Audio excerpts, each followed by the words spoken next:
तर मस्त शॉपिंग केली. पडदे पण छान आणले, सगळं छान आणलंय. पण एकच सामान आणलं, अजून असं सामान आणायचं होतं मला. काय करू, यांच्या जेबमधून पैसे काढले आणि हे गेले ड्युटीला. आणि माझ्या फोनमध्ये बी चार्जिंग नाही आहे. लवकर चार्जिंग लावते, 1 घंट्यात तर 1% चार्जिंग होते. कसं फोन लावू मग? बाजूची ताई राहू देते, आता बी झाकून आली घरात. पण मी आपले पाहिजे का मला तर हेच होतच नाही. मी आणलं काय पाहिजे कसं आणि बाबा आपल्याला सुरू करतो आपण. बाबा चांगलं सामान आणली. काय आणले ते तर मला स्वतःच नाही माहिती. लवकर काढते आणि पाहते.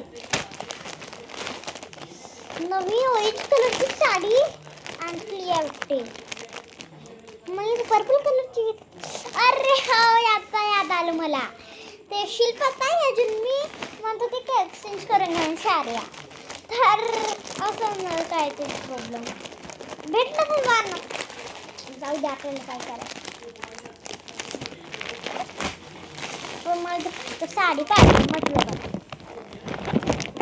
देवा, काय चांगला कलर देणार का तिने. मी तिला तर खटारा कलर देणार होती, पण नाही दिले. जीवानं भार असं राहिला तर ते आतलं भेटून जाऊ का. वाचता चांगलं दिसतं. किती चांगलं कार्गो सारखं आहे ग देवा. तिला 100 रुपयाची दिली आहे मी. आणि मग देवा, हे 1000 रुपयाची आहे. तर माझा फायदा झाला ना आता. तिला कसं टाकून कसं नाही आपल्याला काय माहिती. म्हणून त्यापेक्षा नाही का जेवणाची हे झाली पाहिजे, आपल्याला परिस्थिती झाली पाहिजे. अम्मा देवा, विसरली होती. देवाचं वाण होतं ना, त्यांनाच तशी करायची होती. हे वाण टाकून दे. हे वाणसाठी कांदून जाईल. याला कुठं ठेवू.